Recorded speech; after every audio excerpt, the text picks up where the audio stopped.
So it's Thursday, October 31st. Happy Halloween. I want to give a quick rundown of what happened at the Clermont County Commissioners meeting yesterday on Wednesday, the 30th, relating to the animal shelter as usual, which is the dominant topic at every commissioners meeting now. You would think it was the main thing that commissioners do versus something that typically is outsourced to a humane society and doesn't have to have hardly any commissioner involvement. So yesterday at the meeting, it's I think week 4, it might be week 5 since they said they were going to do an RFP. It's definitely week 4, but they can't figure out how to get an RFP out the door, even though they already have RFPs, and the past issues with the RFPs have not been the RFP, but agreement on the price. So if you've watched any of these meetings, you know that I go in every week and ask if I can film in the shelter. You know, they did the dog and pony show with the press that enables our commissioners. They did it with Angie Livesey with the screwed up Zoom meeting from the shelter or something. But they won't let me, lowly citizen, film in the shelter. And every week I come in and I say, can I film or not film? And I actually had handout cards where people could hold up in the audience to let me film or not let him film in the shelter. And our idiotic, moronic crony commissioners are so dumb, they just let themselves be caught in this never-ending vortex of me getting up there every time, amongst other things, asking if I can go over and film inside the shelter. And if there's nothing to hide, remember that all started. I've got to get back to bringing this up because Commissioner Painter used to challenge people that spoke. When's the last time you were there? When's the last time you saw what it's like? So I took him up on that offer that I wanted to see what it's like. So, any event, so I'm going to play some clips, a couple of clips from the meeting yesterday, from the public participation. I don't get it all. I left out some speakers and I have some parts of speakers. Everything I'm going to play is sped up to 125% of the normal speed. So just get ready for that. And then I also want to remind everybody that on Saturday from 2 to 3:30 at the Miami Township Library, there's going to be a roundtable event for the community talking about the shelter, the future of the shelter. It's going to be very professional, actually. There's going to be a presentation on understanding shelter operations, medical, and fundraising. Then a roundtable about current issues, concerns, and a vision for the future for the shelter, and then a talk about the RFP process. So let's get right to the video of meeting yesterday. I'm going to stop it a couple times. Remember, it's sped up a little bit as we go. But the first speaker is Wayne Carlisle. And Wayne, these are clips, and then we're going to have my public participation. I usually don't include clips of other people, but this just became kind of crazy the way this went down in the meeting. You know, last week we established, or 2 weeks ago, that if you have a letter from somebody, you can come in and read the letter and get 5 minutes for that, and then 5 minutes of your own time. Now we've established that if somebody mentions your name, you can come back and talk again. But let's start. Let's go from top to bottom. These are just some key excerpts. You can go watch the whole meeting, but the first one I want to play is Wayne Carlisle speaking. Personally, I think if you hire somebody outside, I don't think anything's going to change. I really don't, because first of all, you're going to lose a certain amount of control when you put somebody under contract. I've placed an application in for the job. My background, I spent 9 years in the military, 6 years Navy, 3 years Coast Guard. I was mayor of Walton, Kentucky. Also spent 6 years as a council member there. Spent most of my life in sales. And I can tell you, when it comes to dealing with people, I was sales manager, and salespeople are the most difficult people to manage that you can think of. And I think the shelter is going to need somebody that is a good manager, knows how to work with people.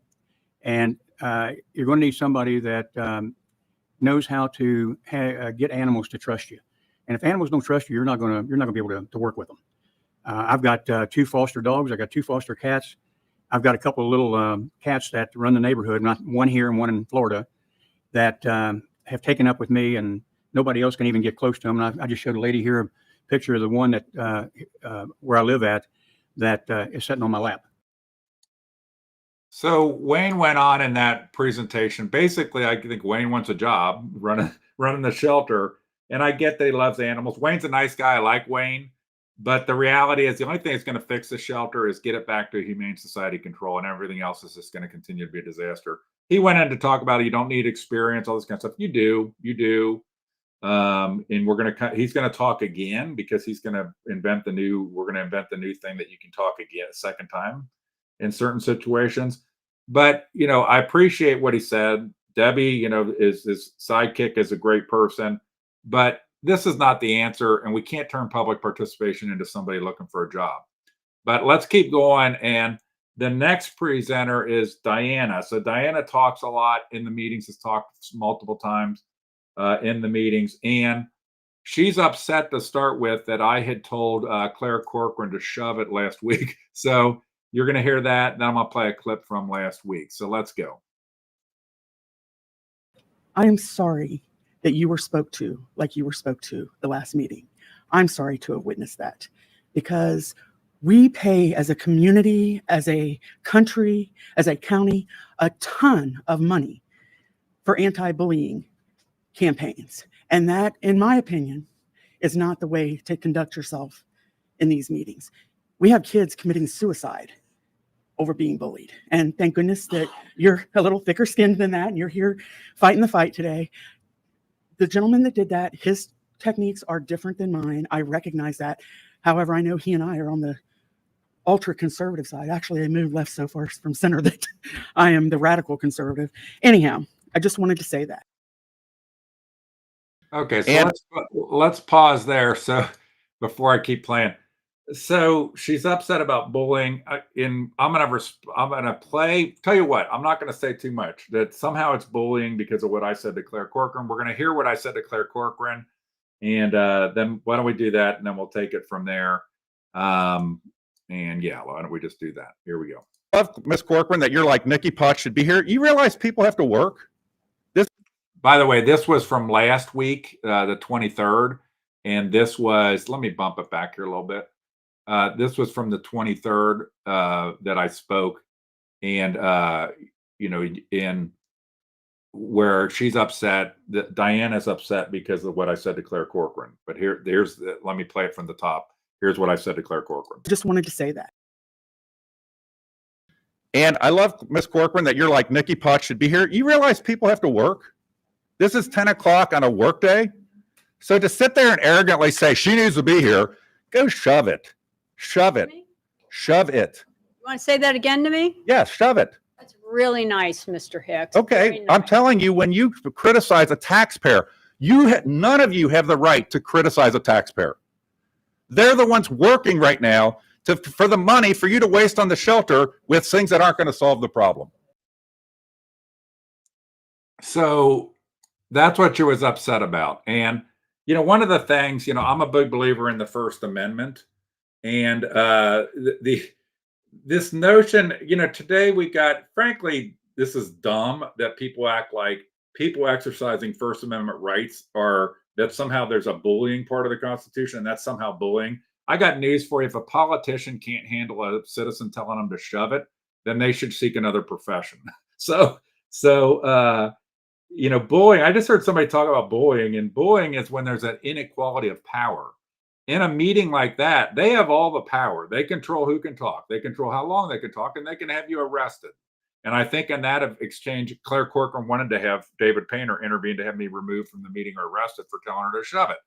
These politicians are thin-skinned. And I come back to it, and I talk about it yesterday as well, because I react to Diana's points.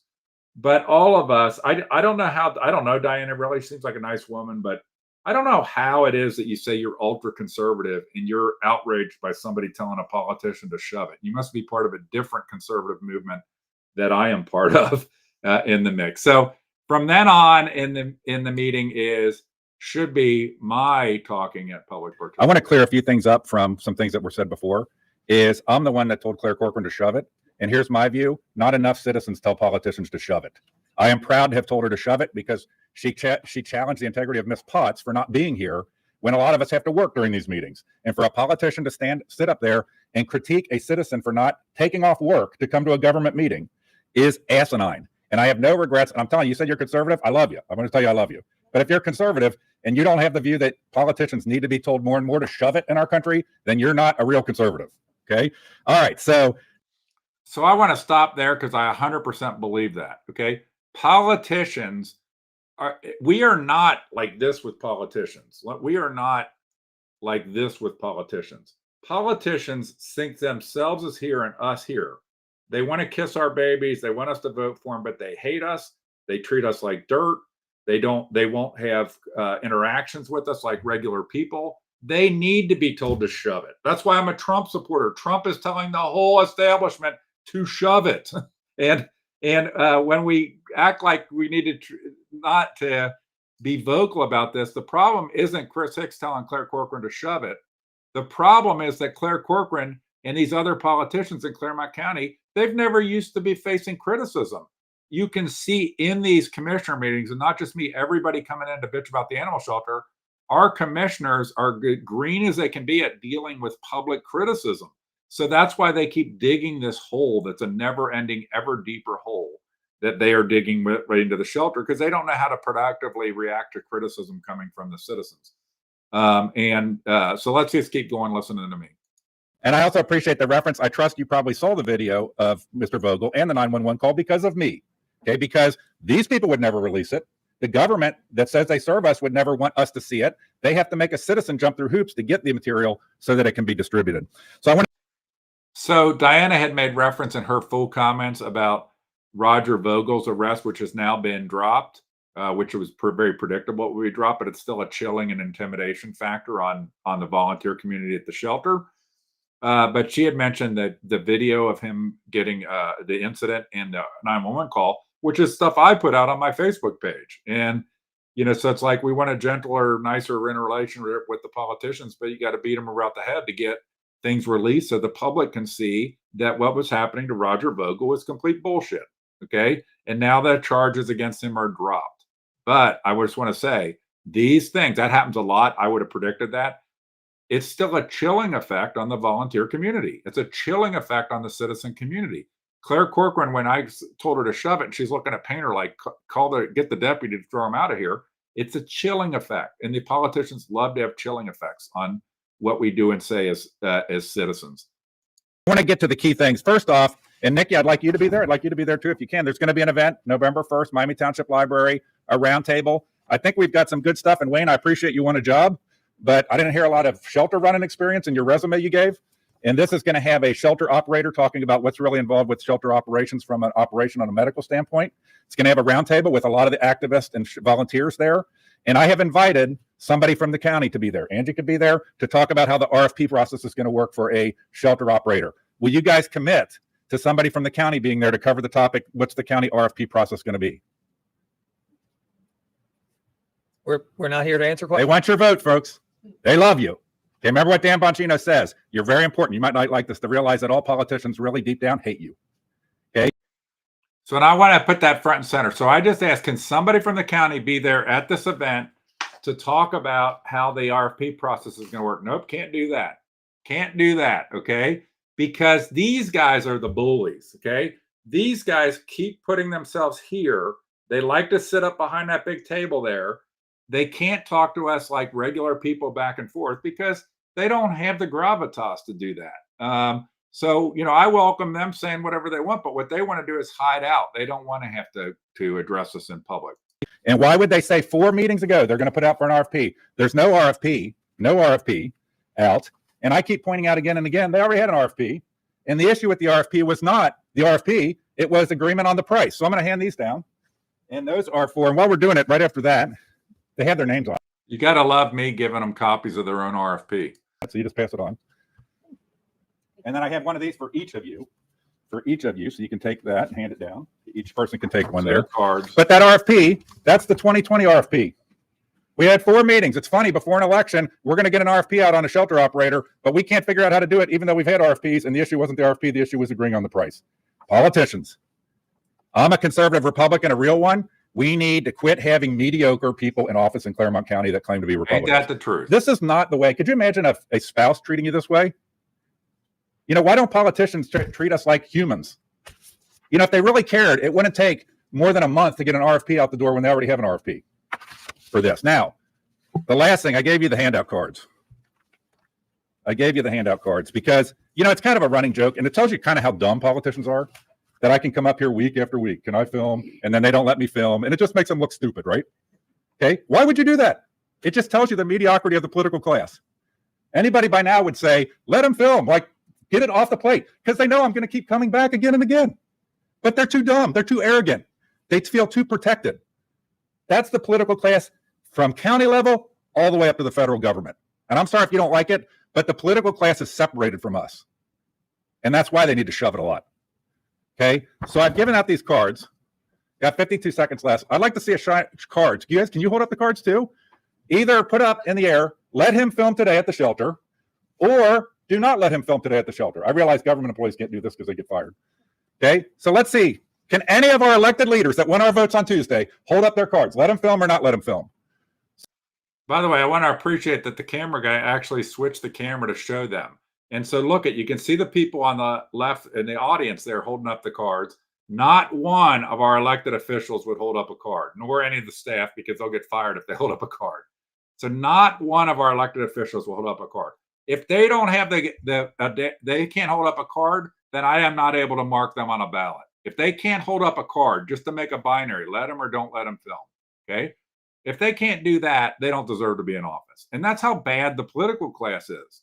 They just can't interact like humans. And these are supposed to be Republicans, but what's happened is the Republican Party is full of a crony, it's who you know type thing, is how people get in office in the Republican Party in Clermont County. If we don't fix it, if we don't reform it, then ultimately it will start to collapse. I think it already is starting to collapse because of mediocre leadership in these county offices. But let's go.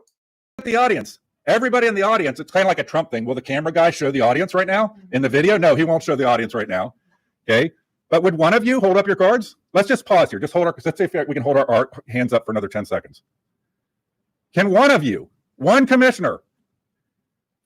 Okay, guys. So there you go. I think in the audience, I think I counted. You can only see the very first row. I think like 8 people had the cards up.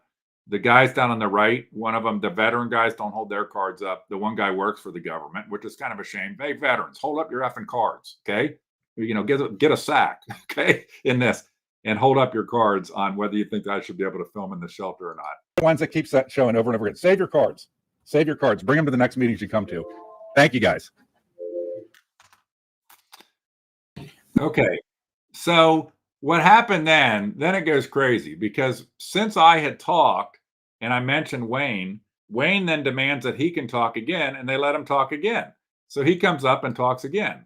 Let's watch Wayne talking again, because he wants to defend his honor because I said he didn't have any shelter experience. Trick said that I didn't have any experience running a shelter. I was in the Navy when I was 18 years old. I was put in charge of a signal bridge, visual communications. And my job was, if I didn't make the right decisions on which way ships were supposed to turn, I remember I was 18 years old, and they ran into each other, we had a problem. I didn't have any experience when I was elected mayor of Walton, Kentucky. I did a pretty daggone good job. You can ask any of the citizens out there. I ran sales forces. I'm an old farm boy. Okay, so he went on. He talked for almost 5 minutes again. But I think the key is he doesn't have any shelter experience. So he doesn't have any shelter experience. I don't know what happens to people. Wayne's a nice guy, but are you freaking kidding me? Okay. And I'm betting you when he was 18 years old on the Navy ship, he wasn't the captain. You know, you have to work your way up.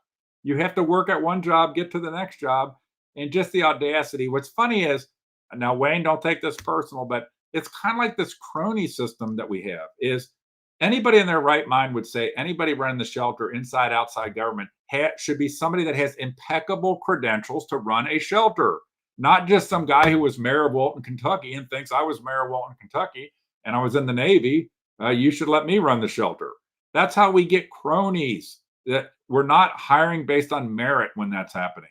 And we need to be getting people in anything that's government oriented that are the best people. That's the way any company would operate. No company would entertain. Could you imagine if an actual humane society entertained hiring as their head somebody who had no humane society experience whatsoever, and otherwise didn't bring anything to the table necessarily? I'm not saying Wayne doesn't bring stuff to the table.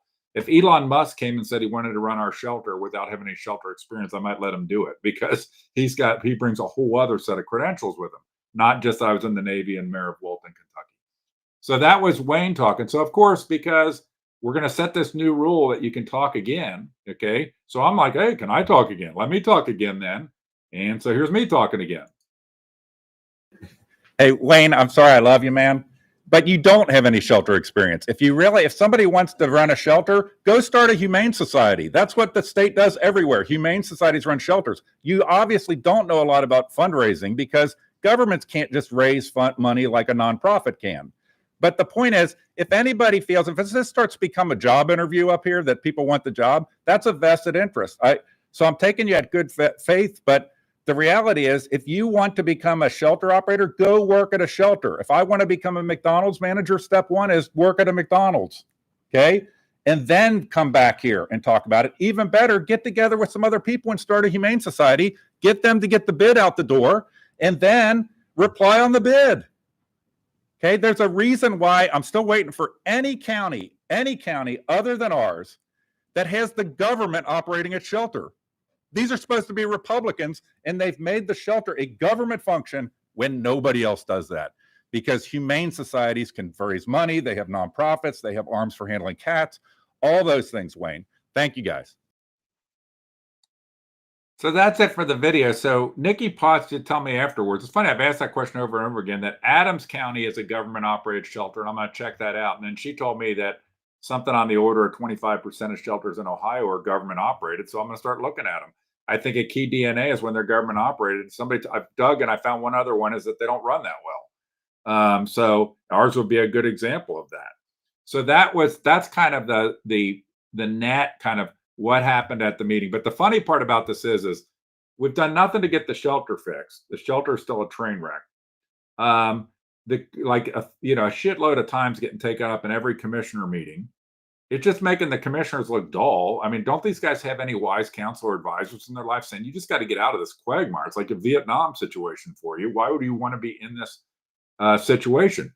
So you have all of those factors, but here's the best ones is we keep reinventing public participation. So as a result of this, now remember, if you bring a letter from somebody else, you're allowed to have 5 minutes to read the letters, each of the letters you have, and then 5 minutes for yourself. That's a new rule because it's what they're doing.